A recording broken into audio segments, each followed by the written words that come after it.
Parfait. La parole est à Eric. Donc, je vais introduire ce webinaire. Donc, bienvenue à toutes et à tous à cet atelier de la Commission des solidarités boosté de main de maître par notre ami Guy et toute l'équipe des permanents de l'ARSEG. Le thème d'aujourd'hui consiste à voir en quoi l'IA, voilà, à quoi ça sert par rapport pour les recruteurs et surtout comprendre comment, pour chacun d'entre nous, on peut s'en servir pour booster nos candidatures. Le principe dans le cadre de cet atelier, avant de vous présenter le programme, est simple. On vous propose de couper vos micros pendant la présentation, surtout de poser, dès qu'une question vient, de poser sur la chatroom la question en ligne pour qu'on puisse les collecter et y répondre, puisque ce sera plus pratique en termes d'organisation. Voilà. Donc, le programme de la journée, ça sera animé par une jeune femme fort sympathique qui s'appelle Nina Griezmann, qui travaille dans un cabinet de recrutement. Donc, vu la thématique du jour, ça peut servir. Et on va s'intéresser à un outil qu'utilisent les recruteurs qui est, nous on a appelé ça l'IA, une forme d'IA, mais surtout de savoir comment ils s'en servent pour que nous, à notre tour, savoir comment s'en servir pour pouvoir se positionner et être sûr que l'on rencontre les recruteurs et qu'on passe cette première étape de, si on peut dire, de filtrage. Avant de rentrer dans le vif du sujet, je vais vous présenter les animateurs et la commission.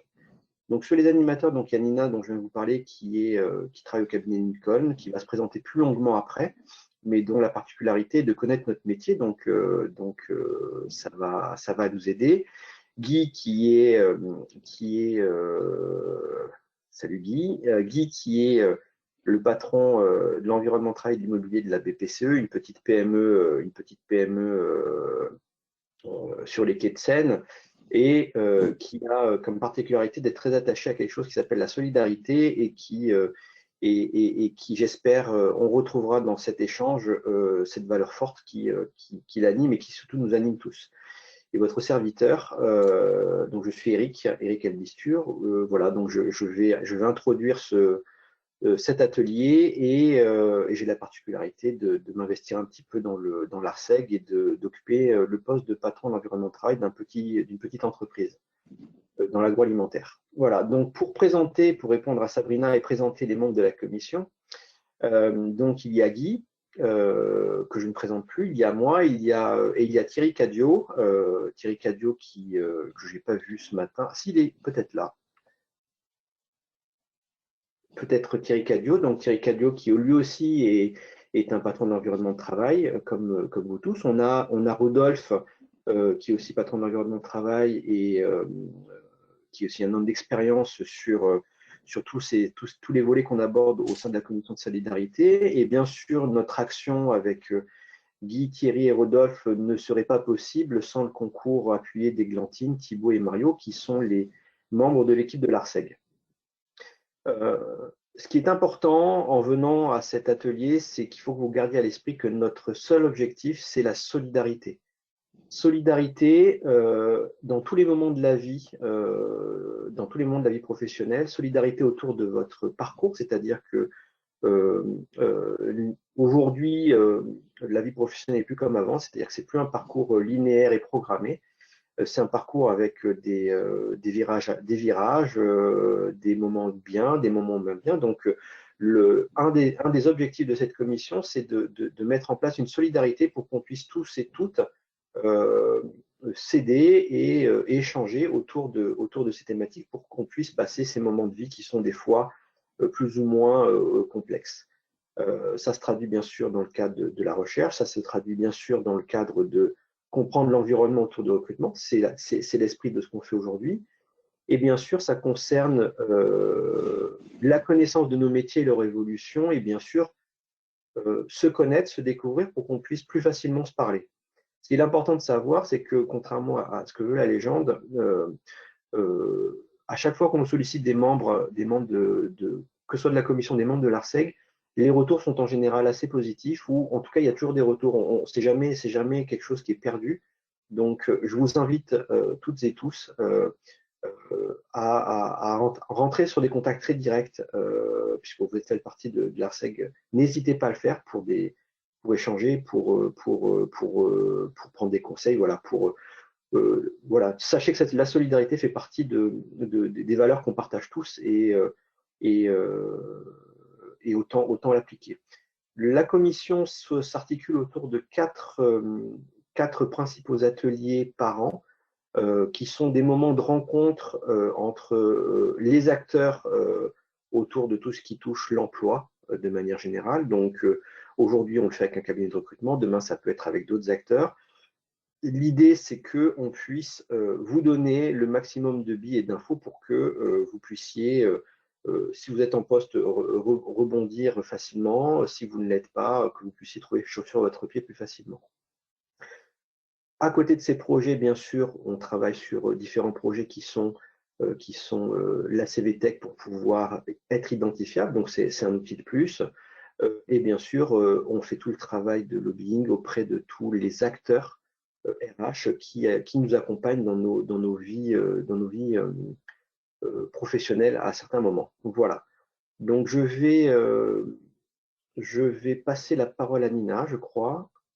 Oui, oui, tout à fait. À Nina, qui va se présenter plus en détail. Et je vous souhaite à toutes et à tous un super atelier. Et on compte sur vous pour nous challenger et pour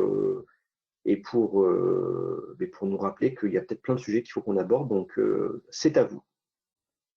Merci beaucoup Eric, en tout cas pour ton introduction. Merci à tous d'être présents et bienvenue d'ailleurs à tous. L'idée était de présenter rapidement Lincoln, notre cabinet, pour ceux qui ne nous connaissent pas encore. Donc Lincoln, on est un cabinet de recrutement, enfin de conseil en ressources humaines français. On existe depuis 1992. Voilà, pour les infos pratico-pratiques, on est 150 dans le monde. On est présent du coup en France, en Belgique, en Pologne et en Asie. Pourquoi on parle de cabinet de conseil en ressources humaines et surtout pas de cabinet de recrutement? C'est parce qu'on se veut totalement différent.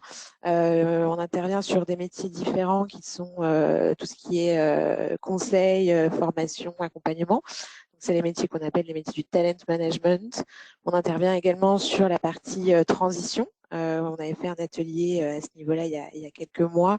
Donc, c'est une équipe qui est en train de se développer chez nous sur tous les métiers de la transition, donc pas que forcément liés à l'immobilier et à l'environnement de travail.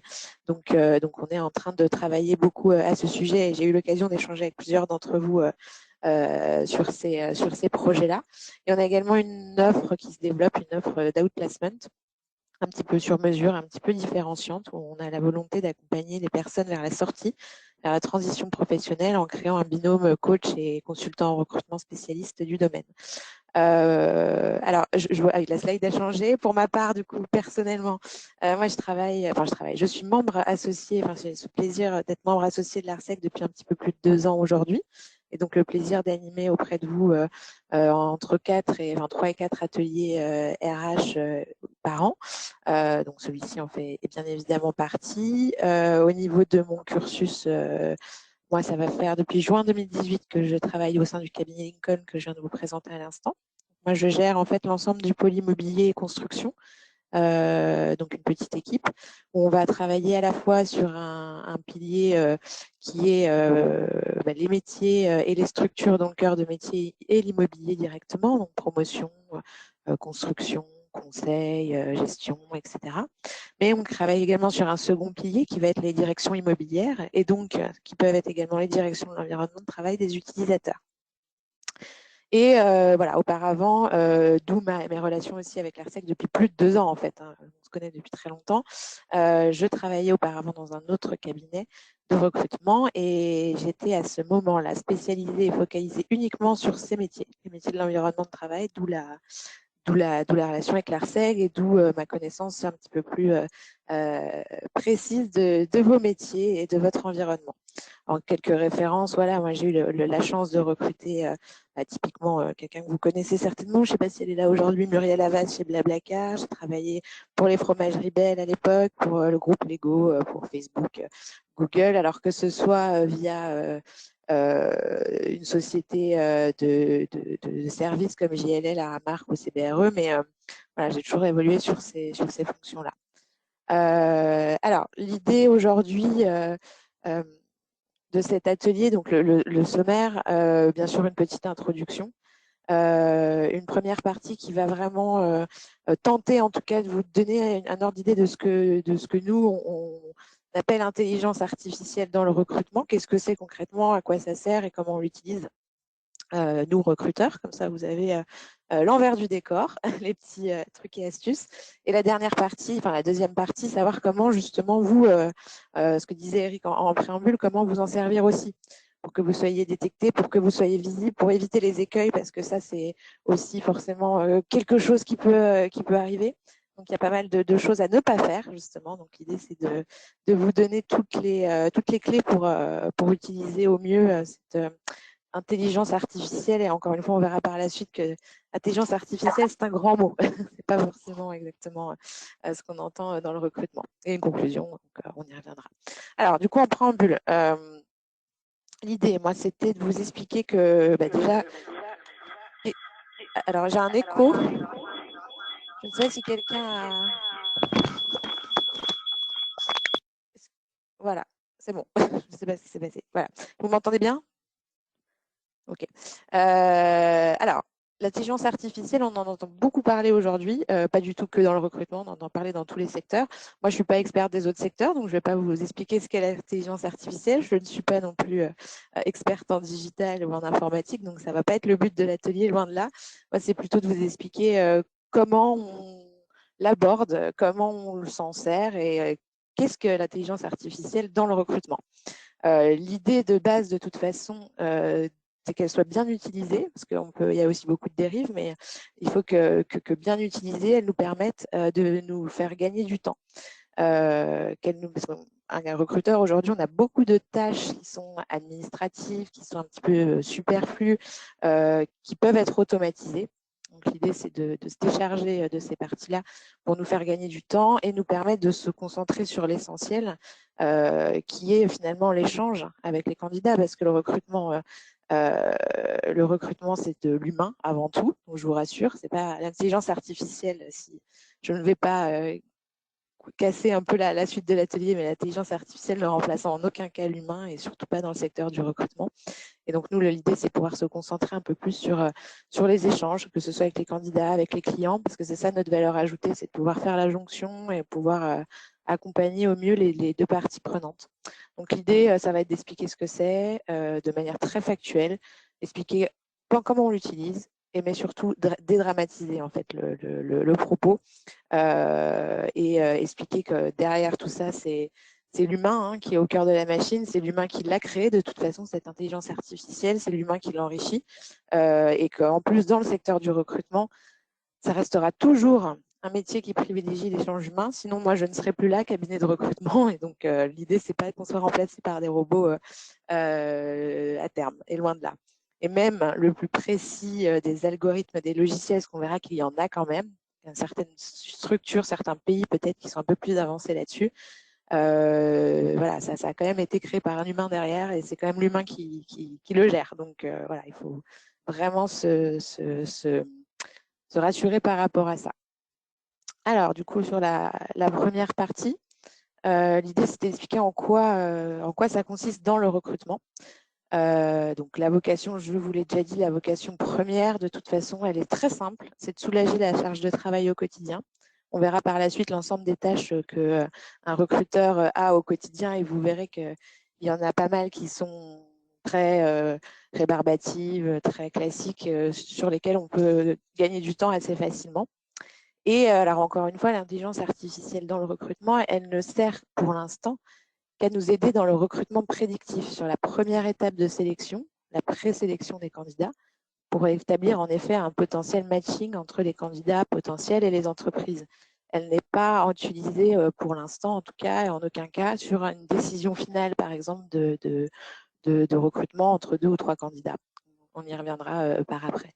Mais alors aujourd'hui, malgré les belles avancées technologiques qu'on nous propose, une intelligence artificielle, en tout cas un algorithme, ne peut pas évaluer un savoir-être. C'est impossible d'évaluer sur CV, sur un profil LinkedIn, etc., le tempérament, la personnalité, le fit de la personne avec la culture de l'entreprise.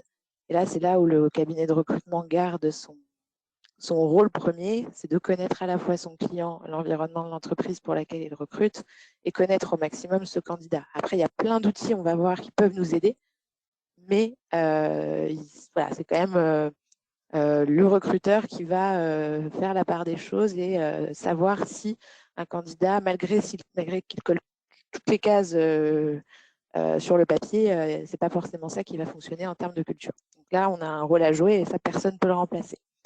Du coup, en France, encore une fois, on est ultra, c'est limité, hein, c'est très très limité. Elle est utilisée encore quand on parle d'intelligence artificielle, hein, on est plus quand même sur de l'algorithme de recherche, type moteur de recherche, que sur de l'utilisation classique. Et en plus de ça, en France, pourquoi je dis en France spécifiquement, il y a beaucoup de lois, il y a beaucoup de décrets. Enfin, au niveau juridique, c'est très précis, et notamment pour les cabinets de recrutement, notamment sur la partie de discrimination. Donc, faire rentrer dans une machine, il faut que le candidat ait tant d'années d'expérience, qu'il réside à tant de kilomètres. Ça, c'est interdit, parce que ce sont des critères discriminants. Donc, ça reste en France du très, très, très, très basique. En revanche, dans plutôt les entreprises anglo-saxonnes et autres, elles l'utilisent un petit peu plus au quotidien, et notamment surtout sur la partie sélection de CV. Par contre, elle est encore assez peu utilisée lors des entretiens, sauf cas exceptionnels qu'on verra par la suite. Alors, à quoi ça sert concrètement? Je vous l'ai déjà dit, gagner du temps, gagner de l'efficacité. On va voir sur la slide d'après qu'il y a beaucoup de tâches qu'on peut automatiser, ce qui ne veut pas dire que c'est forcément de l'intelligence artificielle, hein, encore une fois, mais on va en voir une par une pour vous expliquer un petit peu. Alors, du coup, première chose, c'est la réception de candidature. En effet, ça se fait de manière automatique maintenant. On ne reçoit plus de CV papier qu'on trie, oui, non. On a soit des bases de données qui s'enrichissent automatiquement quand quelqu'un dépose un CV, soit il y a des annonces. Donc voilà, ça c'est automatisé. La réception, hein, j'entends. Le tri, donc, sur cette candidature, il peut être fait en effet par, entre guillemets, de l'intelligence artificielle. Et encore une fois, ce n'est pas forcément le mot qu'il faut employer, on est plus sur de la recherche de mots-clés. Donc en gros, nous, demain, recruteurs, typiquement, on va chercher un responsable de l'environnement de travail qui a fait beaucoup de gestion de flotte automobile. C'est assez basique, hein, on va taper responsable de l'environnement de travail et gestion de flotte auto. Et là, sur le tri des CV, ça va se faire assez vite. Et en effet, si la personne n'a pas géré flotte automobile et que ça n'apparaît pas sur son CV, son CV ne va pas ressortir. Voilà. Mais c'est aussi simple que ça, hein, c'est un moteur de recherche. Par la suite, ce qui est plutôt mon job à moi, parce que moi, je ne suis pas un cabinet de recrutement, donc on ne met pas d'annonce en ligne. On est plutôt sur la recherche de profils suivant un cahier des charges donné par un client, plutôt sur de la chasse de tête. C'est là où, oui, on va utiliser tous les moyens nécessaires, LinkedIn, base de données, job board, avec toujours cette partie recherche, mots-clés, etc. Maintenant, c'est là où aujourd'hui, il y a potentiellement de l'intelligence artificielle qui va être mise en place. Je vais vous parler d'un projet qu'on a en interne chez nous. Alors, grosse notion de confidentialité, je ne pourrais pas vous donner toutes les infos non plus, mais voilà.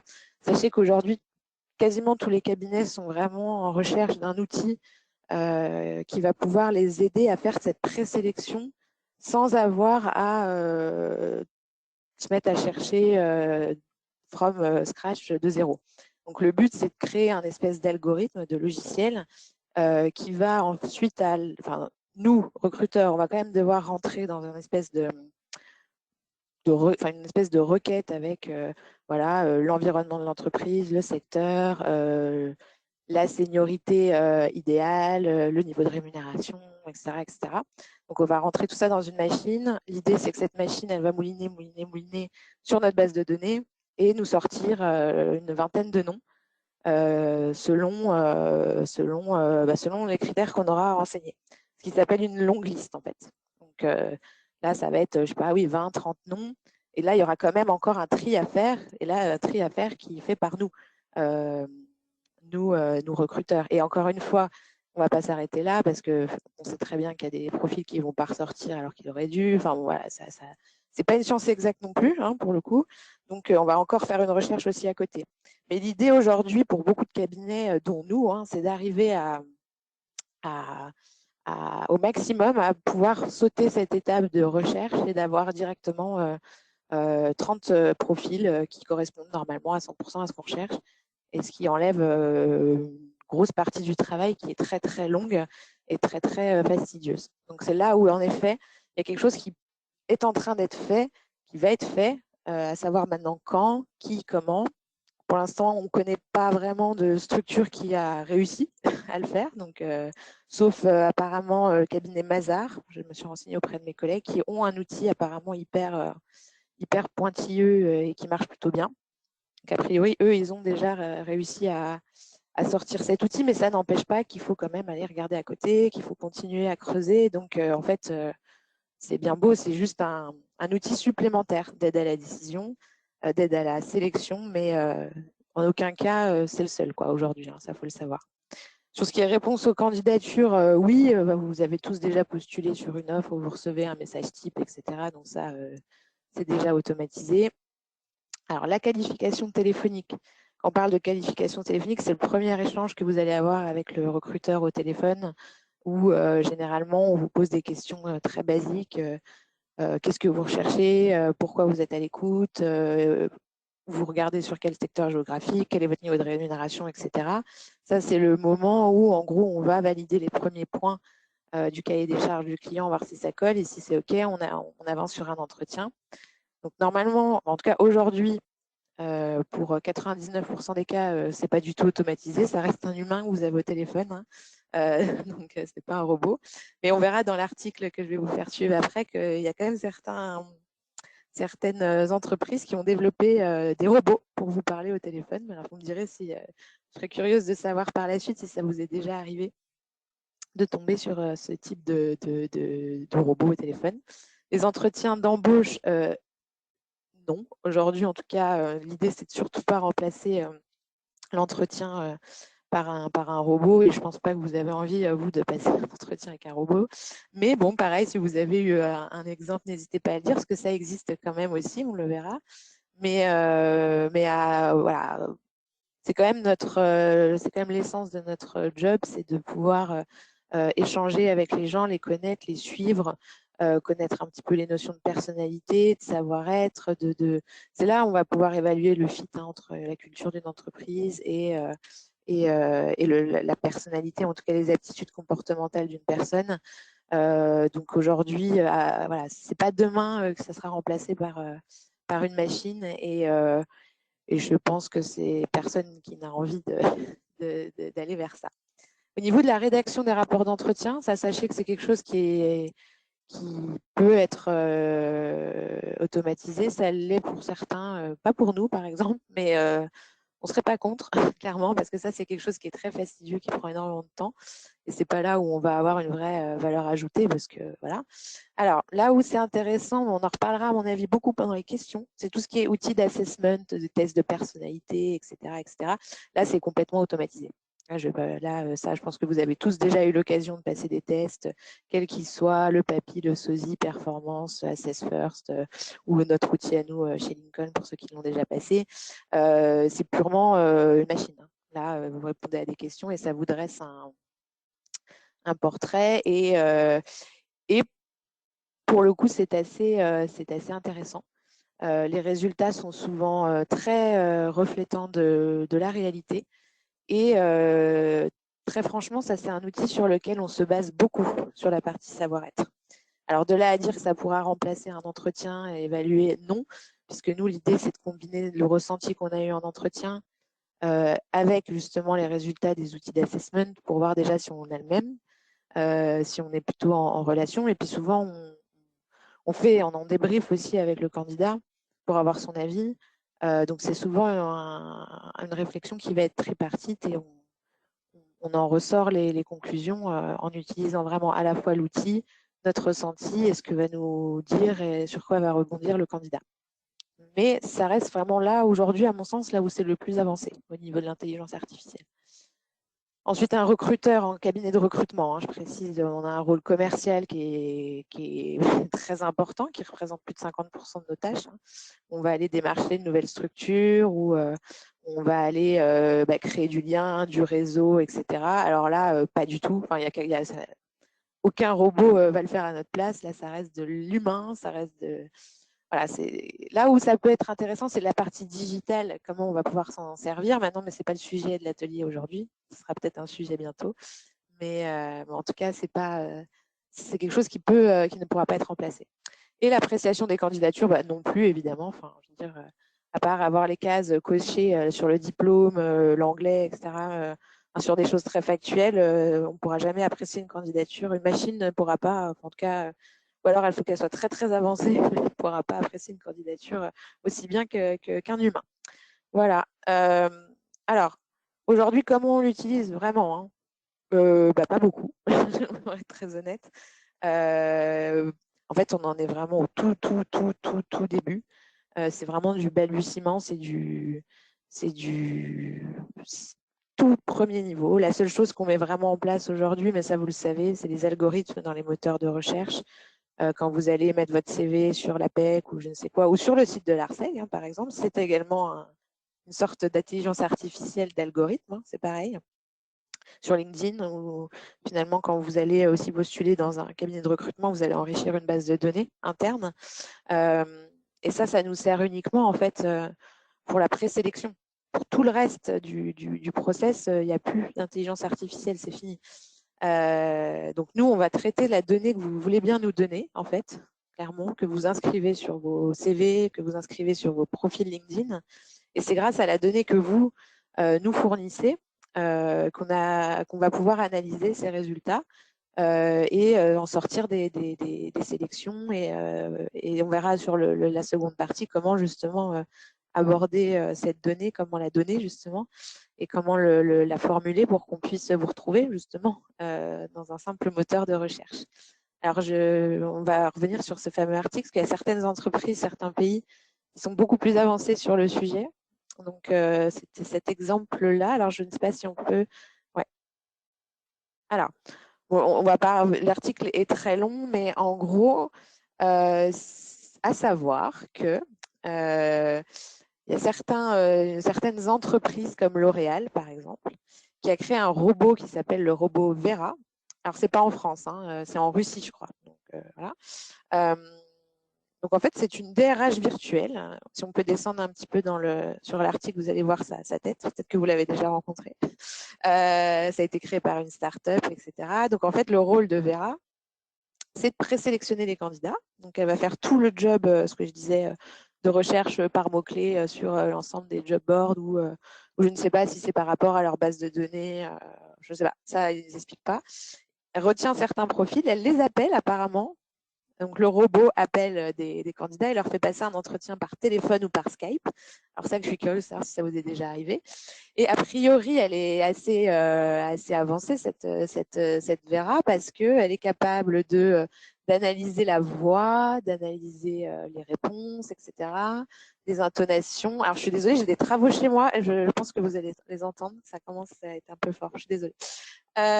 Bref, elle se charge du coup de faire une présélection téléphonique. Ensuite, elle va détecter ceux avec lesquels ils vont aller plus loin.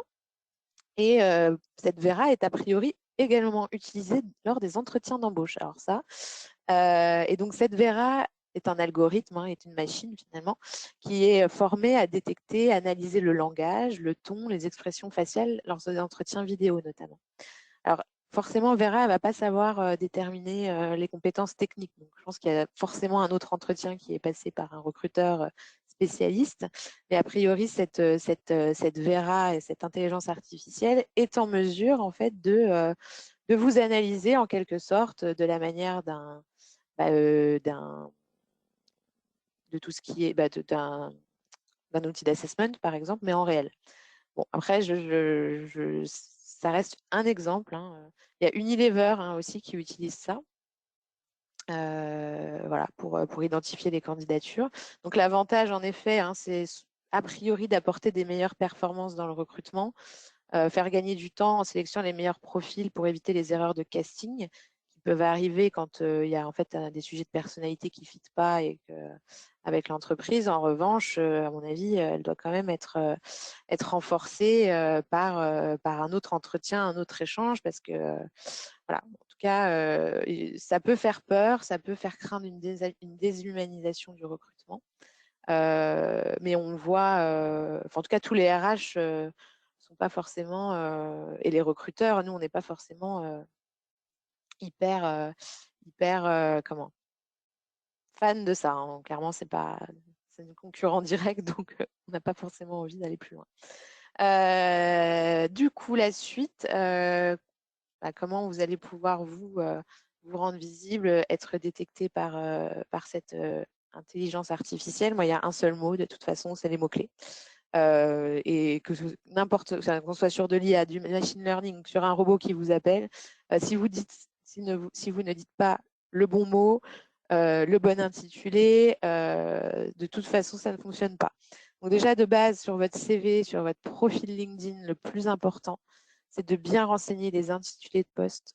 Et même s'il y a plusieurs intitulés de poste, comme c'est votre cas, notamment avec environnement de travail, services généraux, facility management, moi, je vous invite d'une manière que ce soit de tous les mettre en fait au maximum sur votre CV, parce que voilà, si par exemple demain un recruteur qui n'y connaît rien, on lui demande d'aller chercher un facility manager, il ne va pas chercher services généraux, il ne va pas chercher environnement de travail, il va juste taper facility manager et puis vous n'allez pas ressortir alors que pourtant c'est ce que vous faites. Voilà, un exemple tout bête, mais il faut vraiment avoir le plus possible d'intitulés de poste sur un CV ou sur un profil LinkedIn. Alors, vous pouvez les mettre de différentes manières, ça on pourra le voir par la suite, mais l'idée c'est de donner le plus d'informations possible. Au niveau des compétences aussi, vraiment, j'insistais tout à l'heure sur par exemple la gestion de flotte automobile. Il faut que toutes vos compétences soient inscrites sur votre candidature, sur votre CV et surtout sur LinkedIn. Parce que LinkedIn, ça reste l'outil numéro 1 aujourd'hui des recruteurs. Demain, si on demande quelqu'un qui a fait, par exemple, des déménagements, peu importe, il faut que le mot déménagement arrive à un moment donné sur votre profil ou sur votre CV. Je vois Thierry, le CV va être très long. Non, pas forcément, on en discutera après, je vous donnerai les tips. Très attention aux fautes. Alors, c'est bête, mais une faute d'orthographe, en fait, peut ne vous faire passer à la trappe. Je donne un exemple autre, du coup. Par exemple, je regarde aujourd'hui un responsable de programme en promotion immobilière. Responsable de programme, ça peut être également responsable programme, mais dans programme, il y a toujours un S, par exemple, normalement. Donc, si le recruteur va taper dans sa machine responsable de programme avec un S et que votre titre, c'est responsable programme, vous n'allez pas ressortir. Du coup, voilà, c'est tout bête, mais il faut vraiment avoir le bon intitulé, sans faute, sans S en plus ou en moins. Enfin, voilà, c'est très... parce que la machine, elle reste très bête à ce niveau-là. Et surtout, effectivement, il faut être clair, il faut que la candidature soit la plus claire possible pour qu'elle soit reconnue. Il ne faut pas qu'elle soit noyée, en effet, dans plein d'informations, d'où le CV qui ne doit justement pas être très long et qui doit justement être synthétique, parce qu'après, la machine, elle se perd. Donc, voilà, il faut juste faire ressortir l'important, quitte à avoir... on en avait plusieurs fois discuté et moi-même, je n'étais pas forcément d'accord avec ça, mais quitte à avoir plusieurs CV. Et ça, en y réfléchissant, ça peut être une solution aussi. Voilà. Après, ça se fait pas sur LinkedIn, par exemple. Mais bon, Ça peut être une solution si vous avez des recherches qui sont un petit peu larges en termes de cibles. Alors, là, c'est une ouverture sur la suite, sur la partie plutôt visibilité digitale.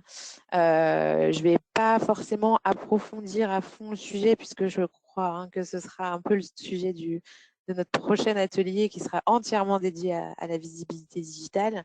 Mais moi, ce que je veux dire par là, c'est qu'avant l'IA, concrètement, c'est le digital aujourd'hui qui a pris une ampleur déjà depuis un certain nombre d'années, mais alors on n'en parle pas depuis cette année.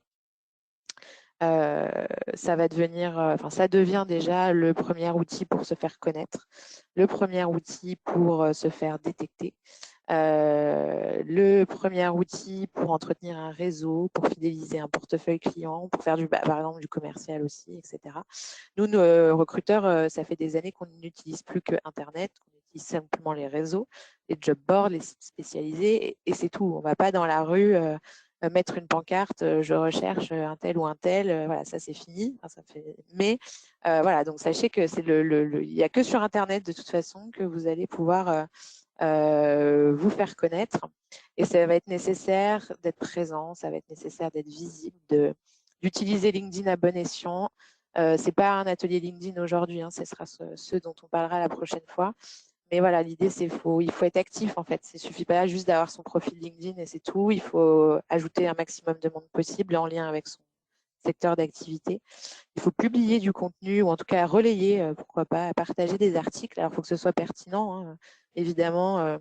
LinkedIn, il ne faut pas que ça devienne Facebook ou autre. L'idée, c'est pas de republier je ne sais pas, des images, des mèmes rigolos ou autres sur LinkedIn. L'idée, c'est de être dans votre secteur d'activité, être ce dans quoi vous voulez aller, être pertinent, parce que c'est très facile de se faire une bonne réputation sur le digital, mais c'est encore plus facile de s'en faire une mauvaise. Et une fois que c'est fait, c'est compliqué de revenir en arrière. Pour terminer, entre guillemets, moi, je voulais juste vous expliquer qu'aujourd'hui, en fait, des recrutements se font, alors Covid oblige, de plus en plus 100% à distance. C'est-à-dire que l'entretien physique n'existe plus depuis mars dernier, en tout cas pour ma part, avec le recruteur, j'entends. Donc nous, on a, ça fait bientôt un an qu'on fonctionne uniquement à distance.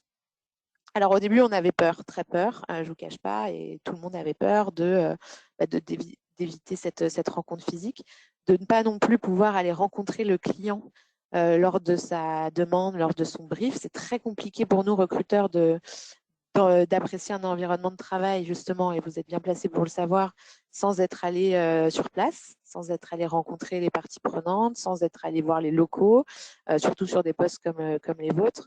Donc ça, c'était la première appréhension de savoir comment on va réussir à déterminer un cahier des charges précis sans savoir cette rencontre physique. La seconde crainte, c'est de ne pas avoir de rencontre physique avec les candidats. Est-ce qu'on allait réussir à appréhender, justement, apprécier une candidature en visio? Voilà, ça c'est toujours d'ailleurs une crainte aujourd'hui. Le risque, c'est de mal comprendre le besoin, de mal comprendre la candidature et de se tromper.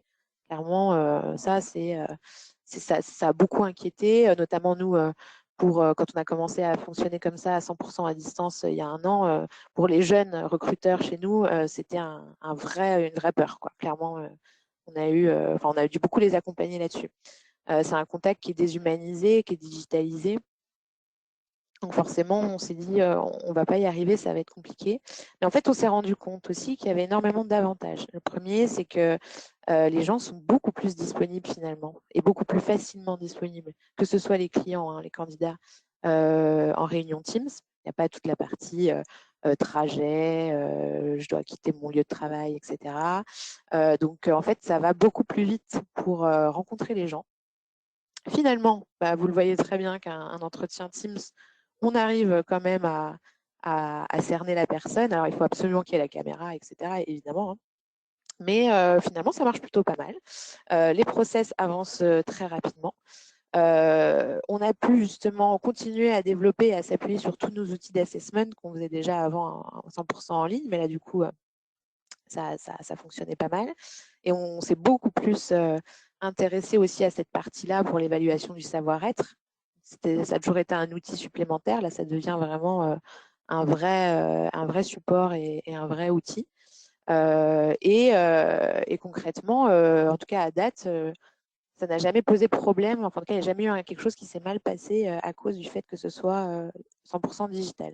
Et pour vous donner des exemples, et en fait, j'en ai pas qu'un, j'en ai 15, parce qu'il y a au moins 15 recrutements qui ont été faits depuis mars dernier, où le candidat n'a jamais rencontré notre client avant, en tout cas, son arrivée dans l'entreprise en vrai. Et écoutez, finalement, ça s'est quand même bien passé. Et au contraire, ça allait très vite. Et pour l'instant, les gens sont très contents. Il n'y a pas eu de mauvaise surprise, etc. Donc, on sait que ça marche, on sait qu'on peut le faire. Maintenant, je ne vous cache pas que, et je pense que vous êtes d'accord avec ça, on attend tous une seule chose, c'est de pouvoir se revoir en vrai, de pouvoir retrouver cet échange et pourquoi pas faire les deux. Ça peut être intéressant dans le cas où les gens habitent en province, etc. Là, ça permet de faire des rencontres rapides et sans sujet, mais je pense qu'on sera quand même tous ravis de se revoir en vrai dès que possible. Et encore une fois, le digital a également un atout qui est par exemple celui qu'on peut constater aujourd'hui. Vous êtes beaucoup plus nombreux sur des webinars ou sur des ateliers digitaux que finalement quand on fait des ateliers en réel. Donc ça, c'est important parce que ça vous permet de toucher une plus large partie des adhérents et aussi des adhérents qui doivent peut-être résider en province. Donc le digital a quand même beaucoup d'atouts aujourd'hui, malgré tout. Et bien, je vois qu'on est sur la conclusion. Donc, en gros, je vous ai mis un article, mais on va pas le revoir parce que c'est ce que je vous décris par la suite. En gros, c'est un rapport qui a été publié par l'APEC qui replace un petit peu l'église au milieu du village et qui explique qu'en fait, l'IA, c'est bien beau, mais en fait, ça va renforcer le rôle de l'humain dans le recrutement. Et en fait, la crise, en effet, comme on vient de le dire, a accéléré totalement la transformation digitale, la transformation numérique. Le recrutement en fait donc partie. Donc, moi, je sais que notre équipe technique chez nous, développement, etc., sont mobilisés comme jamais. Ils font un énorme travail aujourd'hui pour trouver tout ce qui est possible de faire pour automatiser, pour digitaliser, pour avoir les meilleurs outils possibles de visio, etc. On travaille beaucoup là-dessus. Mais en fait, il y a une chose qui va rester inchangée, c'est notre rôle clé dans le recrutement. En fait, il y a beaucoup d'appréhension, je pense, qui est normal parce qu'on vous laisse sous-entendre que demain, ça va être une machine qui va nous remplacer, que vous allez être sélectionné uniquement par une machine, etc. Je pense, et moi-même, ça me ferait très peur de savoir qu'il n'y a personne derrière pour vérifier si la machine a bien fait son travail, parce que on ne donne pas une confiance à 100% sur une machine. Mais non, en fait, pas du tout. En fait, chaque fois qu'il y a une nouvelle avancée, chaque fois qu'il y a quelque chose qui est fait, on a toujours dit qu'on allait être mis sur la touche, nous, cabinets de recrutement, ou que LinkedIn allait nous remplacer. Ça, on a beaucoup entendu aussi. Mais en fait, pas du tout. En fait, cette intelligence artificielle a beaucoup de limites, beaucoup de biais. Il y a la RGPD en France qui limite énormément les choses, donc il restreint totalement l'action, ce que je vous disais au tout début. Donc en fait, on ne peut pas vraiment l'utiliser à 100%. Donc déjà, on est obligé de faire ce travail, nous, à côté. Et de toute façon, nous, le recruteur, aujourd'hui, notre job, c'est pas d'aller regarder 3 points de CV et de réceptionner des candidatures et de les passer à un client, parce que sinon, ça serait pas intéressant et il y aurait pas beaucoup de gens qui feraient ce métier. Nous, notre but, c'est vraiment d'avoir un vrai échange avec vous, de vous connaître, d'identifier ce qu'on appelle les soft skills, donc votre savoir-être, comment vous allez réagir dans telle ou telle situation, si vous êtes quelqu'un qui aime le conflit, quelqu'un qui est plutôt leader, quelqu'un qui est tenace, qui est dynamique, qui est émotionnel dans un contexte professionnel. Enfin, tout ça, c'est des choses qu'on voit, qu'on renforce avec des outils d'assessment, évidemment, mais qu'on voit, nous, en entretien. Surtout comprendre le besoin du client. Alors, pas du recruteur, je me suis mal exprimée du coup sur le slide, mais comprendre exactement ce que va rechercher le client, ce qu'il ne va pas rechercher, dans quelle culture d'entreprise il évolue, Forcément, je reprends un exemple très, très simple. Quand on recrute pour une start-up, par exemple, très digitale, très portée sur, enfin, très détente, avec une hiérarchie qui va être très horizontale, etc. Il y a effectivement beaucoup de gens qui correspondent sur le niveau technique et le niveau professionnel et compétences. Mais en revanche, en termes de culture d'entreprise, c'est pas sûr que ça fit. Donc nous, on est là aussi pour faire le matching entre les deux, parce qu'on connaît notre client, on connaît notre candidat. Donc en fait, il n'y a que nous, enfin il y a que nous. On est là pour dire si oui ou non ça va marcher et pour faire perdre de temps à personne surtout et ne pas engendrer de frustration. Et puis il y a aussi quelque chose qui est très important, c'est aujourd'hui et de plus en plus avec le Covid, c'est la prise de décision qui est très difficile. Les process durent des mois et au final, on ne sait toujours pas si voilà, il faut choisir un tel ou un tel. Donc nous, on est là pour accompagner les clients, les candidats, pour les aider à peser le pour et le contre entre deux candidats, par exemple, ou entre trois, à faire des prises de référence, donc appeler les anciens contacts de la personne. Ça, c'est pas le robot qui va le faire. Voilà, il y a des outils qui peuvent aussi aider à déterminer, mais ça reste des outils qui sont qui ont été créés par nous et qui sont de toute façon analysés par nous derrière. Donc voilà. En réalité, il y a plein de choses, il y a plein d'outils, il y a plein de choses qui se font. Déjà, de un, c'est nous qui les faisons, et de deux, c'est nous qui les traitons. Donc en fait, c'est juste quelque chose, une maille en plus qui nous peut faire gagner du temps sur certains points, mais c'est l'unique intérêt de l'IA aujourd'hui. Voilà. Ben écoutez, on va pouvoir passer au temps des questions-réponses. Églantine, je pense que je vais peut-être reprendre les questions du chat pour commencer, si ça vous va. Et puis, n'hésitez pas, si vous souhaitez participer, rebondir. On a le temps, il me semble qu'on a jusqu'à 11 heures, c'est ça? Oui, oui. Ok, bon bah, alors, je vais remonter dans le chat, parce que je suis désolée, je n'ai pas pu les lire. Il y en a beaucoup. Alors, première question, je reprends au début, hein, en tout cas. Est-ce que votre pôle propose aussi la réalisation d'audits organisationnels dans les métiers de l'immobilier? Oui. Alors normalement, ils sont censés le faire dans nos équipes. Bon, on pourra en reparler parce que c'est pas forcément le sujet aujourd'hui, mais n'hésitez pas à me contacter. Je vous donnerai mes coordonnées. On en a beaucoup discuté avec notre équipe justement conseil, talent, etc. Il y a une personne qui a pris la direction de notre pôle qui est très intéressée par aller sur ces sujets-là. Et pourquoi pas, clairement. Je vous indiquerai en fin d'échange à tous mes coordonnées, comme ça, on peut en reparler sans problème. Eric, utilisation pour filtrer les profils sur des bases CV ou bases LinkedIn ou Indeed. CV existe toujours ou base de données. Eric, est-ce que tu peux préciser ta question, s'il te plaît? Il a dû quitter la Ah réunion. mince. Je pense qu'il réagissait à une slide que tu as passée. Ah oui, d'accord, ok. Bon. Mais en tout cas, CV existe toujours, oui, parce que dans les bases de données, il y a le CV, forcément. Maintenant, c'est vrai que très honnêtement, le CV, on le regarde moins en tant que recruteur, je vais être honnête. Enfin, sur de la chasse de tête, on va regarder plus le LinkedIn, le réseau, etc. Et le CV, ça arrive à la fin. Hein. Bon, bah, vous m'enverrez votre CV pour transmettre au client, mais ça reste important, hein, bien évidemment. Mais bon, c'est moins important que ça ne l'était. Votre cabinet est-il utilisé par vos clients pour dénicher des consultants sur des missions environnement de travail? Donc j'imagine que vous faites référence à plutôt le management de transition ou des profils conseils. Alors on fait du management de transition, donc pas moi directement. Moi je suis spécialisée sur le recrutement CDI uniquement. Donc on le fait. Maintenant, pour être très honnête, on l'a très peu fait encore sur des missions environnement de travail. Voilà, on a accompagné une fois une personne qui se reconnaîtra ici, mais c'est quelque chose qui est en cours de développement chez nous. Après, je ne vais pas vous mentir, sur la transition, Lincoln, on n'est pas les meilleurs interlocuteurs sur l'environnement de travail, sur la transition, pour l'instant. Voilà. Et sur des missions consulting, on ne fait pas. On n'est pas un cabinet de conseil. Enfin, on ne place pas des gens en mission. Ce n'est pas notre métier. Ne pourrait-on pas avoir cette base de données à l'ARSEG?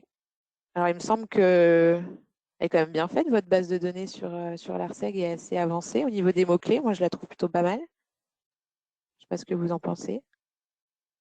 Vu que c'est moi l'auteur de la question, je vais un peu affiner Oui, mon point, si vous voulez bien. bien sûr. C'est qu'en fait, la base de données au niveau de l'ARSEG, je la trouve relativement basique, on va dire. Je pense qu'on pourrait faire beaucoup mieux. Je pense que quand un cabinet comme le vôtre a des recherches dans nos profils, on doit pouvoir rapidement, avec des mots-clés, etc., retrouver des choses. Or, aujourd'hui, c'est pas ce que je vois. Je pense qu'il y a peut-être une piste d'amélioration dans ce sens-là. C'est ce que je voulais dire. Moi, je sais Il y a un que projet qui est j'ai en travaillé. discussion là-dessus. Oui, Ah, c'est ce que voilà. j'allais dire, Thierry, en fait, au niveau de la commission des solidarités, comme on l'a mis dans la slide au début de la présentation, on est passé rapidement dessus. Il y a un projet de refonte de la CVTech sur l'année 2021. Bonne idée, parce que ne serait-ce que changer l'adresse mail, c'est une bagarre. Donc, D'accord. Non, aujourd'hui, on peut donner un seul mot clé à la fois, qui est quand même un peu fastidieux pour un recruteur. ok, merci Rodolphe. Alors, le CV va être très long, Thierry, du coup, on reparle de ça. Ah oui, Pas je forcément, en réagissais par fait. rapport aux mots-clés. Oui, bien sûr, non, non, mais en effet, mais j'ai beaucoup réfléchi là, justement à la question.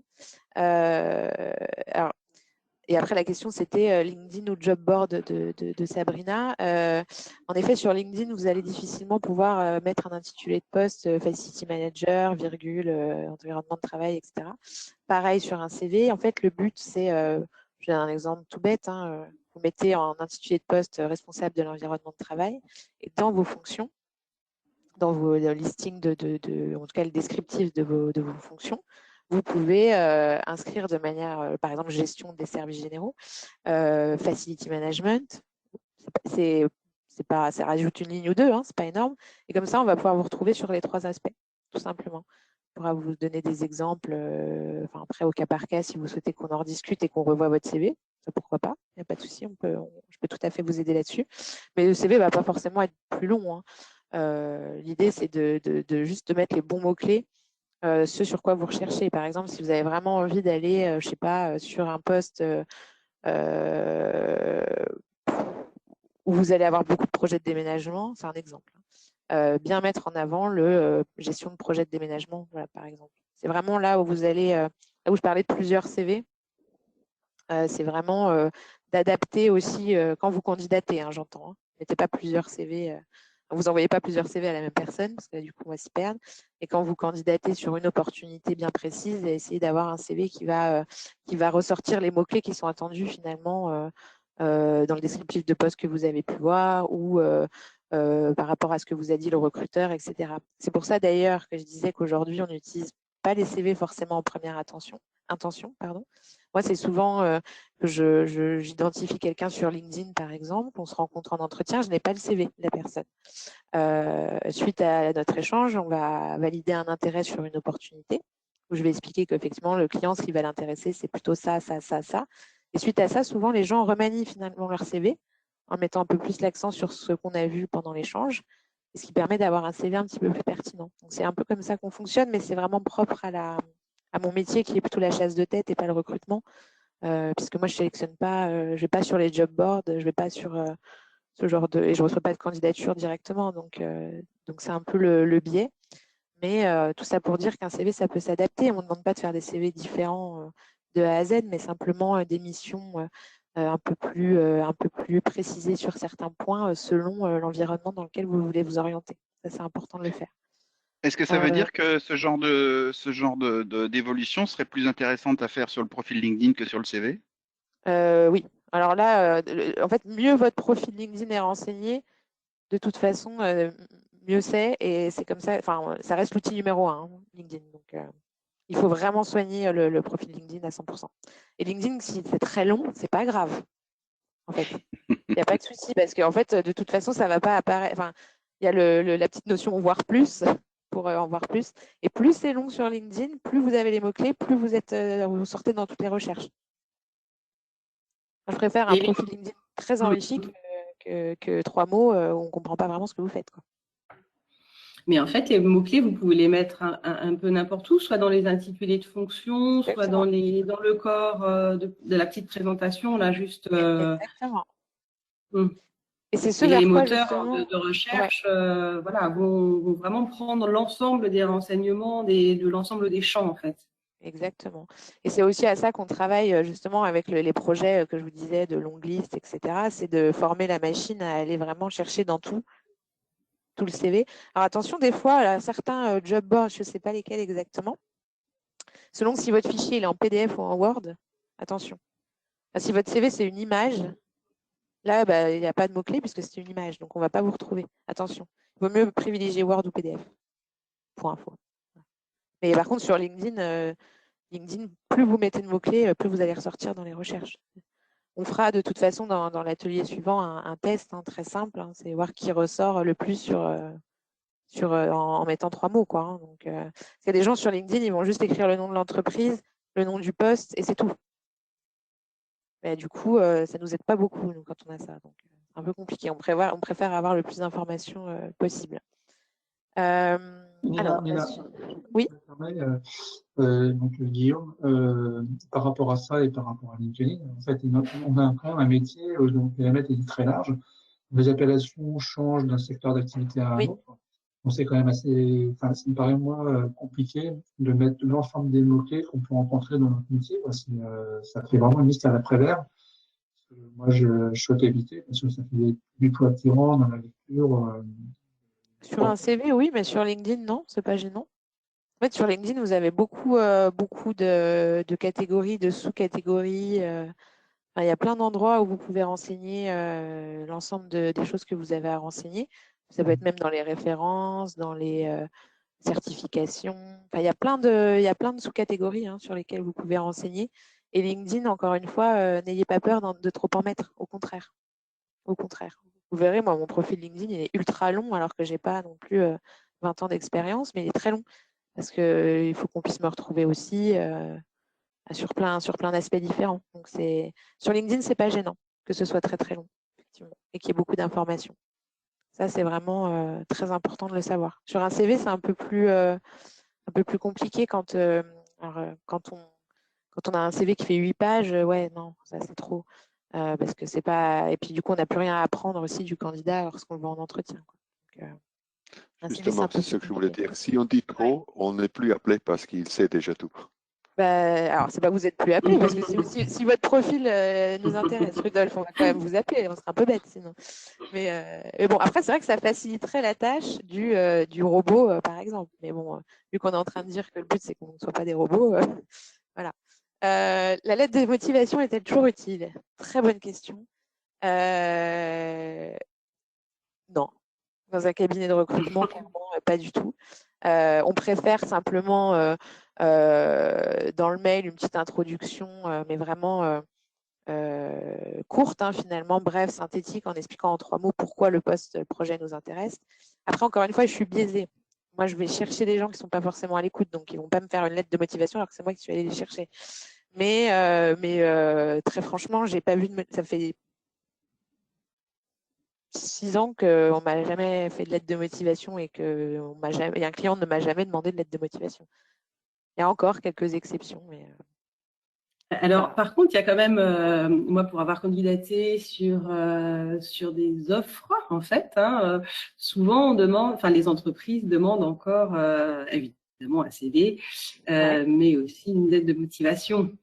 Ouais, ça dépend des entreprises. Mais c'est quand vous postulez en direct sur le site des aujourd'hui. Oui, c'est ça. Après, elle le demande un peu pour la forme. Moi, je vais être très honnête, je ne pense pas qu'elle soit énormément lue.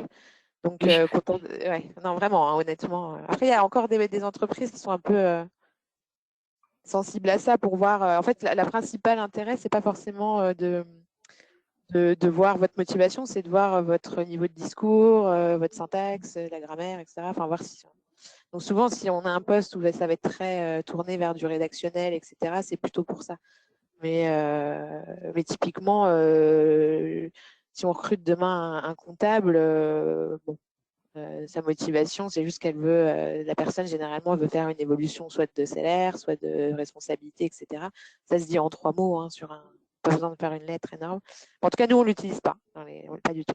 Dans les cabinets de recrutement, on vous le demandera de moins en moins, ça c'est sûr.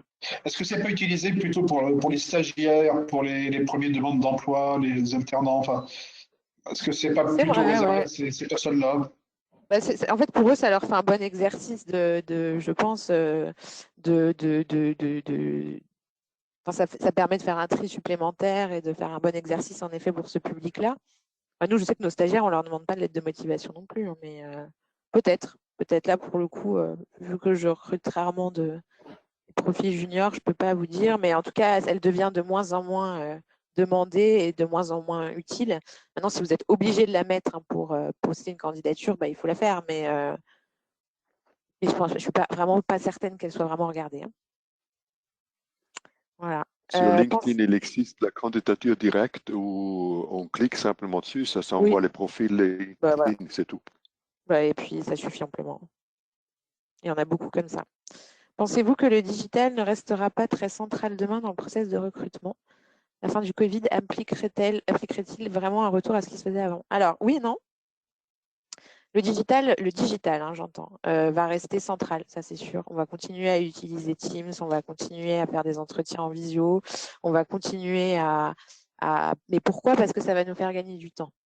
Non pas à cause du Covid ou quoi que ce soit, parce qu'on s'est rendu compte que ça fonctionnait bien, que c'était efficace, que c'était efficient, que c'était rapide. Donc on va le garder, forcément. Mais on ne va pas le garder à 100% et le rendre obligatoire comme c'est le cas aujourd'hui. Donc on va vraiment avoir un mix des deux. Donc quand le Covid sera terminé, je pense qu'il va y avoir tout un moment où on va être très content de se retrouver. Donc on va privilégier pendant un certain temps les rencontres physiques parce qu'on en a besoin, tout simplement. C'est humain des deux côtés.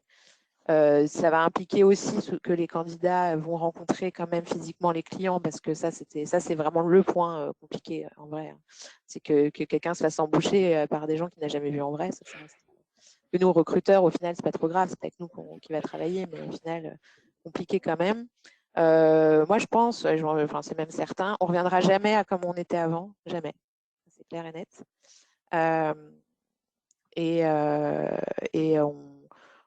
Ça va être un mix maintenant. On va s'en servir comme un outil supplémentaire pour gagner du temps, mais en aucun cas le garder à 100%. Ça, c'est sûr. Prendre plus de place dans les premières étapes de recrutement. En fait, ça par contre, c'est pas le Covid qui a fait quoi que ce soit, hein. De toute façon, on recrutait déjà uniquement sur la présélection. Les premières étapes, c'était que du digital, hein. Ça c'est pas le Covid qui a changé quoi que ce soit.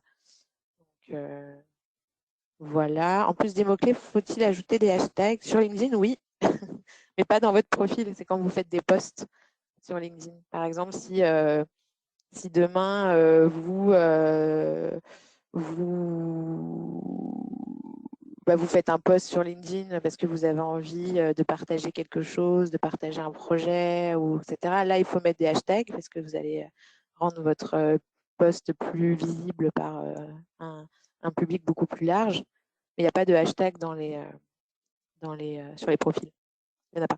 Enfin, pas encore, en tout cas. Peut-être que ce sera une nouvelle fonctionnalité de LinkedIn, mais pas encore. Voilà. Est-ce que d'autres personnes ont des questions? Oui, moi j'avais été question pour identifier en fait les cabinets de recrutement ou les chasseurs de tête dans le secteur de l'environnement de travail.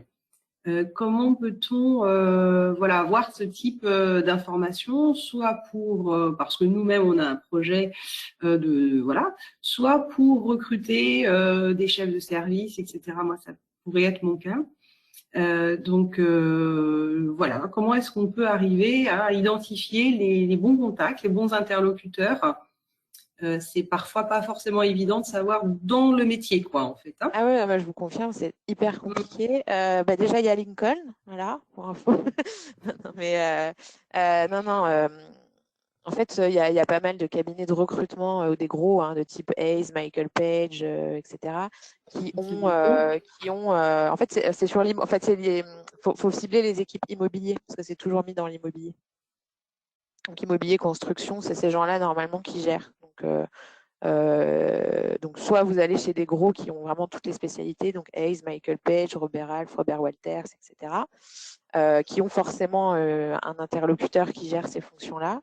Après, il y a des cabinets spécialisés en immobilier, donc, comme Lincoln, comme Haussmann, Executive Search, comme Vauban, qui sont censés avoir une antenne environnement de travail utilisateur. Sinon, il y a Fed Office, mais là, c'est plus sur de l'office management. Mais du coup, ils font aussi un peu de services généraux. Après, il n'y a pas de cabinet spécialiste aujourd'hui. Alors, Sabrina, je vais peut-être reprendre la main parce que au sein de la commission des solidarités, on a identifié une liste de cabinets spécialisés dans nos recrutements. Donc, il faut privilégier Lincoln, ça c'est sûr. On privilégie les membres associés en priorité, c'est le but de l'ARSEG. Néanmoins, si tu nous contactes, on peut te donner une liste complémentaire que Nina vient d'ébaucher et qui est assez véridique parce qu'elle est issue des recrutements qui ont été faits au sein de l'ARSEG. Donc, voilà. Donc, n'hésite pas à nous contacter, hein, Églantine ou moi ou un permanent de l'ARSEG, et on te communiquera cette liste. Je rebondis. Merci beaucoup. Eric, je rebondis sur tes propos, puisqu'en fait, on va créer une page Commission des solidarités sur notre site internet de l'ARSEG qui va vous répertorier différentes informations quand vous êtes en processus d'évolution professionnelle. Et on mettra cette liste dessus. Il faut juste qu'on arrive à compiler les retours des cabinets de recrutement, donc ça prend un petit peu plus de temps. Mais on vous informera dès que ce sera en ligne. Il y aura un mail qui partira de la part du pôle communication. On vous tiendra informé. J'avais une autre question pour Nina. Bon, moi, j'ai été recruté au siècle précédent et il y avait des techniques de recrutement à l'époque qui étaient basées sur la graphologie, par exemple. Hein, on voulait donc on achetait tous des livres sur les graphologies. On regardait que la barre du T elle devait être comme ça, pas trop longue, pas trop courte. Le point du I il est plutôt sur la droite. Ça montre que on était plus dynamique et autre que si le point du I était sur la gauche. Enfin, il y avait tout un tas de techniques comme ça que l'on essayait d'apprendre pour se mettre en évidence quoi, dans les techniques de recrutement. Alors, même mes questions, c'est aujourd'hui, est-ce que la graphologie est toujours d'actualité au monde de l'Internet où je suppose que vous recevez vos demandes de façon numérique, donc il y a très peu de place peut-être pour la graphologie. Est-ce qu'il y en a encore? Et est-ce que la graphologie n'est pas l'ancêtre de l'IA justement? N'est-ce pas une technique des recruteurs pour sélectionner autrefois la pertinence des candidatures? Bah, c'est clairement, je dirais pas l'ancêtre, hein, mais on se base aussi sur des... Enfin, l'IA, elle est basée sur des choses qui peuvent s'assimiler effectivement à la graphologie, etc. Donc, en fait, ce qui remplace la graphologie aujourd'hui, c'est ce que je vous disais, c'est tout ce qui est outils d'assessment, les fameux questionnaires où on va vous poser des questions. Est-ce que vous préférez diriger ou est-ce que vous préférez être en retard? Enfin voilà, des questions où vous avez déjà dû tout savoir ce genre de test où c'est toujours les mêmes questions qui reviennent et vous dites non, mais ça fait 4 fois que j'ai répondu la même chose. Voilà, ça c'est ce qu'on appelle l'assessment, c'est ce qu'on utilise au quotidien et qui marche très bien. Et en fait, le résultat il est le même. C'est les résultats qu'on va retrouver avec un outil de graphologie. Et alors attention, siècle dernier, pas du tout. Moi, ça m'est arrivé plusieurs fois que mes clientes fassent passer des tests de graphologie à mes candidats. Hein. Bon, ça m'est arrivé 3 fois, okay, mais c'est quand même arrivé. Et par contre, au-delà de la graphologie, il y a la morphologie. Et l'étude des expressions du visage, les réactions, etc. Et quand je vous parlais du robot Vera, ou je ne sais plus le nom, qu'utilisent L'Oréal et Unilever en entretien, bah, c'est de la morphologie en fait. Ils vont analyser les réactions, la manière de la gestuelle, la tonation de la voix, etc. Et ça, c'est de l'intelligence artificielle. Et pour autant, à l'époque, la morphologie, on la faisait en réel, face à face. Nous, moi, clairement, dans mes études, on a fait on a eu, enfin en tout cas parce que je faisais des études dans le domaine aussi, mais on avait des cours de graphologie et de morphologie. Donc comme quoi, non, c'est pas le siècle dernier, c'est maintenant. Et en effet, par contre, vous avez raison, c'est un peu pas l'ancêtre, mais le précurseur, en tout cas. Et est-ce que du coup, avec ces nouveaux outils, vous avez pu constater qu'effectivement, ça se rapprochait grandement de ce que vous aviez pu... donc ça veut dire que les outils sont quand même aujourd'hui assez au point. Ils sont au point. Nous, on a un outil qui s'appelle la MCPH, matrice comportementale des professionnels hiérarchisés. C'est un outil qu'un ingénieur chez nous a développé. Donc, on utilise en fait dans tous nos recrutements, en fait, tous les candidats qu'on va présenter aux clients, ils passent cet assessment. C'est pas long, ça dure 15-20 minutes. Ceux qui sont intéressés, je peux vous l'envoyer. Comme ça, vous verrez, vous vous rendez compte par vous-même. Et en fait, ouais, c'est hyper... pour l'avoir passé nous-mêmes, parce qu'on le passe aussi quand on intègre notre cabinet Lincoln, ça fait partie aussi de notre process de recrutement, et on le repasse une fois par an pour voir où on en est, parce que c'est très évolutif au niveau de où on en est dans la vie, dans la carrière, etc. Mais c'est assez flagrant, assez révélateur. Et puis souvent, ces gens-là, donc ils passent cet outil via nous, et des fois notre client va lui faire aussi passer un autre outil, Papy, Performance en plus. Et on compare souvent les résultats et c'est les mêmes. Donc alors, moi, ça reste un mystère comment ils arrivent à développer ce type de choses et avec 4 questions, arriver à cerner une personnalité, mais ça marche hyper bien. Hyper bien.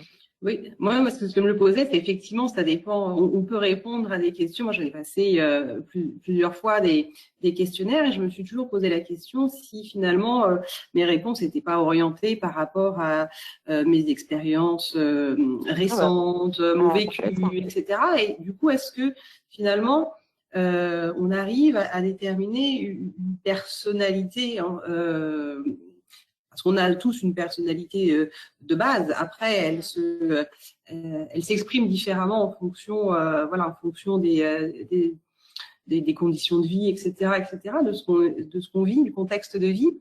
Mais est-ce qu'on arrive vraiment avec ces outils d'une année à l'autre, vous qui le faites peut-être régulièrement d'une année à l'autre, est-ce que il y a une tendance de fond qui reste et qui permet d'être ressortie?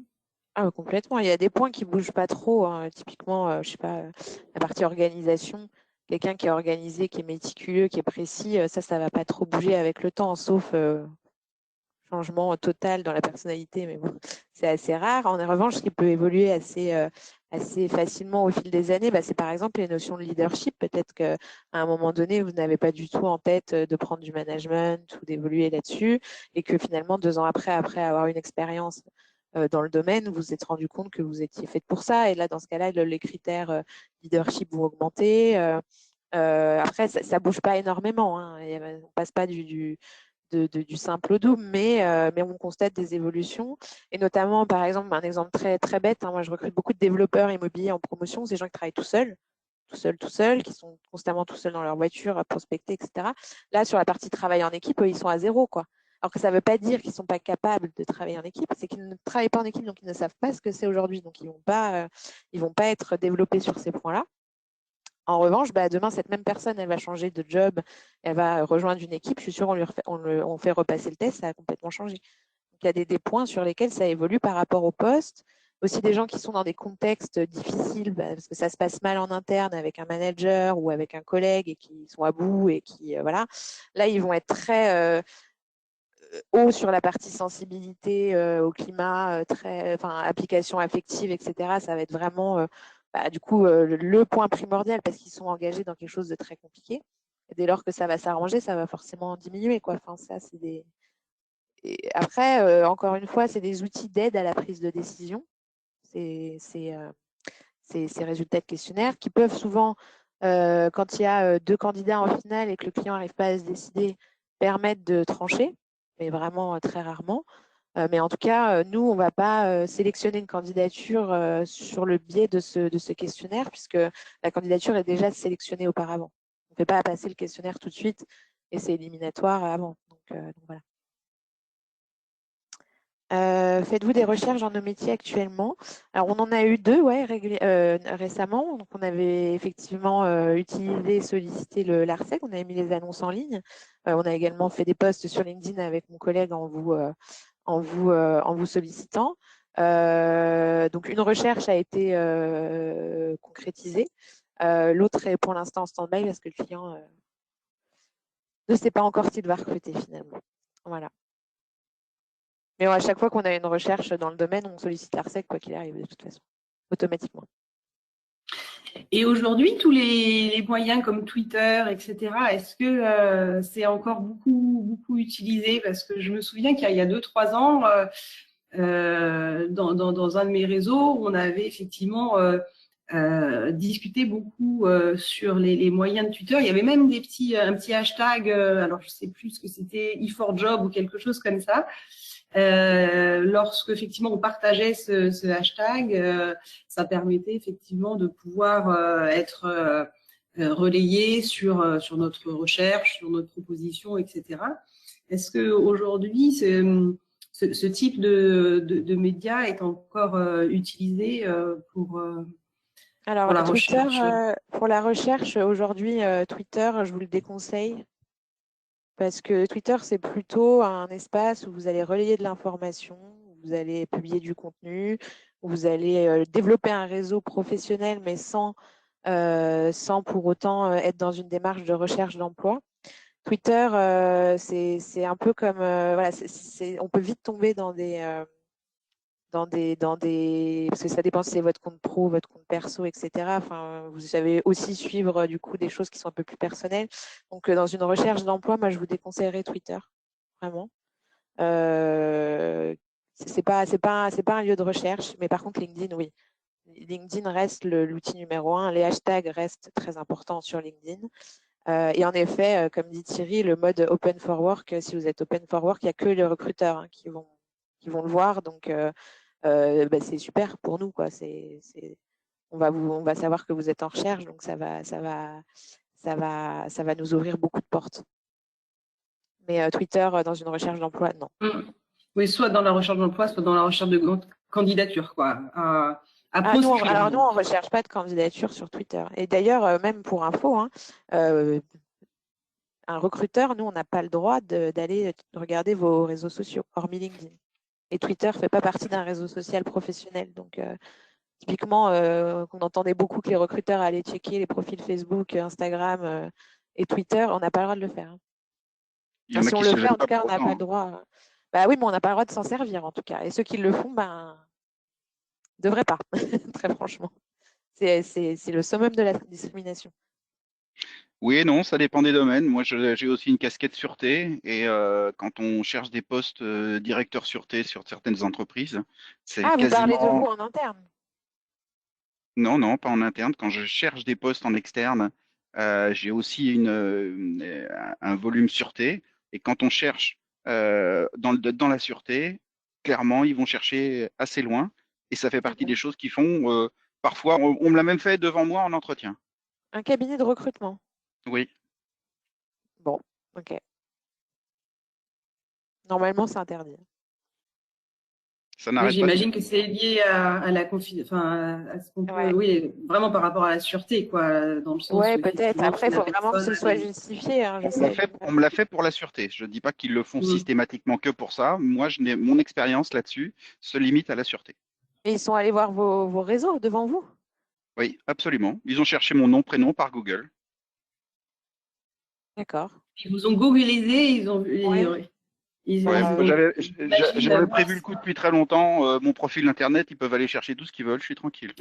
Non, vous avez bien fait. Après, dans tous les cas, il vaut mieux faire attention à sa réputation. Mais je sais que la seule. Alors, nous, cabinet, on n'a pas le droit de le faire. Mais par exemple, un exemple tout bête, hein, si on recrute pour quelqu'un qui va gérer un patrimoine où il y a une école dedans, par exemple. On a eu la question il n'y a pas longtemps, avec des mineurs, etc. Là, ils sont en droit de demander un extrait du cahier judiciaire, du casier judiciaire. Mais mais on ne parle pas de réseau, quoi. Oui. Ouais. Après, le client, j'ai envie de dire l'utilisateur final, l'entreprise, si elle veut prendre le risque, je crois qu'elle est moins soumise que nous, recruteurs, cabinets, à des l'entreprise peut le faire peut-être, mais le cabinet, normalement, on n'a pas le droit de le faire. Tout comme on n'a pas le droit de discriminer sur une adresse, sur un critère d'âge, on n'a pas le droit de faire une recherche, par exemple, sur LinkedIn entre temps et temps. Par exemple, si mon client me dit je voudrais quelqu'un qui a entre 3 et 5 ans d'expérience, par exemple, c'est interdit. C'est à partir de 3 ans. C'est pratique. c'est pratique, mais enfin, ça voudrait dire que je discrimine ceux qui sont un peu plus âgés, si on va par là. Et c'est de la discrimination. Nous, on est ultra, il faut savoir que les cabinets, on est très, très, très, très, très, très, très surveillés. Hein. On risque, gros, s'il y a une preuve de discrimination. Donc nous, sur notre base de données, par exemple, c'est impossible de faire une recherche comme ça. La fonctionnalité, elle n'existe pas. Pour info. Mais sur LinkedIn, je crois que sur le compte recruteur, ça existe. Ah oui, parce que c'est la loi américaine qui s'applique. C'est ça. Mais on utilise. Enfin, moi, je n'ai pas de compte recruteur, pour être honnête, donc je ne l'utilise pas. En tout cas, après, remarque, ils ont bien tourné la chose. C'est plutôt sur l'année du diplôme, en fait. Mais c'est la même chose au final. Donc, bon. Mais bon, c'est pour ça aussi que l'intelligence artificielle, ce que je disais, est très limitée en France, parce qu'on est hyper. La RGPD, la partie discrimination, etc. On a très peu de marge de manœuvre au final. Hein. La RGPD, c'est européen. Hein. Ouais, mais enfin, en France et en Europe, en effet. Moi, je suis en France, donc je parle de ce que je connais, mais voilà.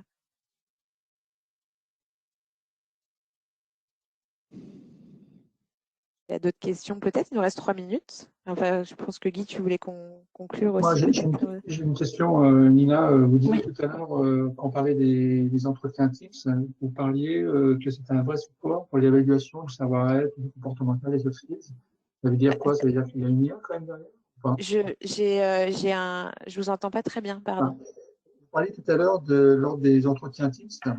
Oui. Vous disiez que c'était un vrai support aussi pour vous, pour l'analyse du comportemental, soft skills, etc. Donc, ça veut dire que vous avez un outil, enfin, il y a une intelligence artificielle derrière ou pas? Pas du tout.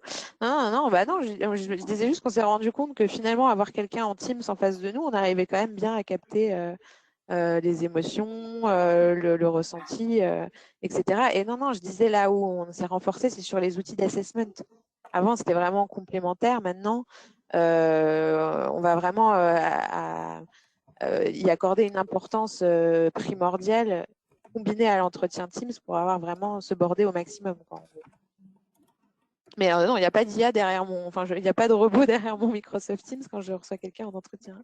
C'est moi. Mais après, enfin, je vais être très honnête, c'est tout bête. Hein. Il y a aussi d'autres biais sur lesquels vous pouvez tomber sur Teams. Hein. Moi, je vous donne un exemple d'une candidate que j'ai reçue il n'y a pas longtemps en Teams. On se dit, c'est la vidéo, ok, mais bon, être en pyjama dans son canapé, le coller comme ça c'est pas terrible, par exemple. Il y a toujours une posture à adopter, et puis en plus des photos personnelles derrière. Enfin bon, bref, c'était la catastrophe, mais je lui ai dit, écoutez, vous êtes en Teams, c'est un outil qui est certes, vous êtes chez vous, hein, je suis chez moi aussi, enfin, il peut se passer des choses, ça, il n'y a pas de sujet, il peut y avoir quelqu'un qui passe derrière, peu importe, mais il faut quand même pas oublier que c'est un entretien. Et dans le cadre d'un entretien, vous n'allez pas venir en pyjama, vous n'allez pas vous coller au recruteur, et puis vous n'allez pas amener des photos de famille. Donc voilà, il ne faut pas oublier que Teams reste quand même un outil professionnel.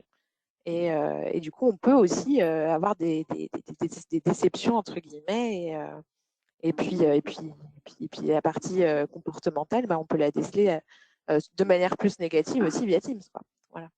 Donc attention quand vous faites un entretien Teams aussi à tout ce qu'il y a derrière. Quoi. D'où les fonds, c'est pas mal, les fonds sur Teams. Voilà. Mais toutes les applications ne proposent pas. Ouais, je sais pas. Typiquement là, non. Mais ouais, non, en tout cas, ça c'est un petit conseil, c'est sur ça. Enfin, après, ça c'est des choses qu'on a découvert ces derniers mois, hein, pour le coup. Bon. Eh bien, écoutez, parfait. Je crois qu'on arrive au terme de ce petit séminaire, cette conférence. Un grand merci à Nina qui nous a démystifié l'IA dans le recrutement. Alors, bon, on a compris que c'était avant tout un algorithme qui permet de faire gagner du temps dans les phases amont, si je voulais résumer, et que il y aurait... Pardon? Oui, gagner du temps, oui, dans les phases avant. Et puis qu'il n'y aurait pas d'entretien direct avec les robots. Donc, ce n'est pas demain qu'on aura des verras en face de nous qui vont nous recruter comme ça. Alors, j'ai quand même, pendant la conférence, j'ai regardé un petit peu l'ancêtre, pour moi, du cabinet de recrutement, qui est le détecteur de mensonges. Vous savez que le détecteur de mensonges, ça a été inventé en 1921. C'était incroyable. Hein. Pour moi, c'est le premier outil pour du recruteur, même si ça n'a pas servi à ça dans les premières années. Il analysait la pression artérielle, le rythme cardiaque et le rythme de la respiration. Voilà, ça c'était les premiers détecteurs de mensonges.